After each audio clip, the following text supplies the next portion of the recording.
This is the video on serotonin. Serotonin is a biogenic amine neurotransmitter that falls in the indoleamine class. Serotonin is synthesized in a similar pathway as dopamine, but is derived from tryptophan. Tryptophan is oxidized with tryptophan hydroxylase and produces 5-hydroxytryptophan, 5-HTP. Decarboxylase then removes the carboxyl group, resulting in serotonin, or 5-hydroxytryptamine, 5-HT. Found in the 3 Bs, the brain, the bowels, and the blood, serotonin is known as the happy drug, as it helps regulate our well-being. It can help mediate mood, and therefore our social interactions, is responsible for managing appetite and digestion, and even plays a role in memory and sex drive.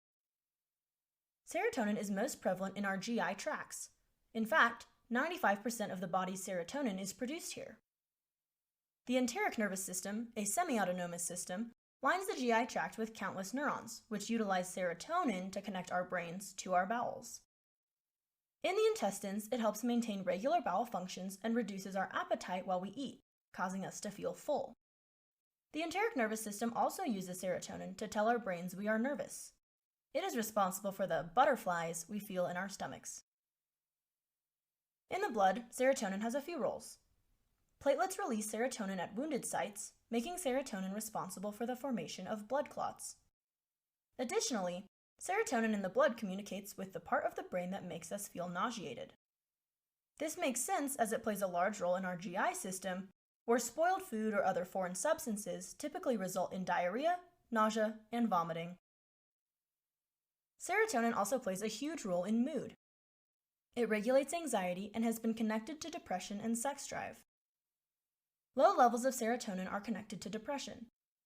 Serotonin acts in the receptors on the postsynaptic membrane. The postsynaptic effects are only stopped via reuptake by specific serotonin transporters, SERTs. This is why many antidepressants are selective serotonin reuptake inhibitors, SSRIs. The small amount of serotonin is compensated for by leaving it in the synapse for longer periods of time. SSRIs can also be used to treat eating disorders, as increased serotonin in the synapses of the enteric system can make patients feel full, leading to a smaller food intake. High levels of serotonin, however, are connected to decreased arousal. This means one side effect of taking SSRIs is an inhibited sex drive. Serotonin also helps regulate sleep-wake cycles. Serotonin is produced in the raphe region of the pons and brainstem, which then extend to the forebrain, helping in circadian rhythms. Like dopamine, serotonin also has effects simply because it is the precursor for other neurotransmitters. Serotonin is the precursor for melatonin, so it is both explicitly and implicitly connected to our sleep patterns.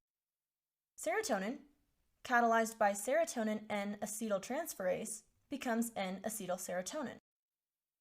This is then methylated by hydroxyindole O-methyltransferase to produce melatonin. Because serotonin has so many uses around the body, it is also deeply impacted by recreational drugs. LSD works on serotonin receptors and produces hallucinations. Serotonin, or 5-HT, receptors can be both inhibitory and excitatory. Since LSD does not discriminate between which receptors they trigger, different types of stimulations are simultaneously fired, resulting in absurd hallucinations.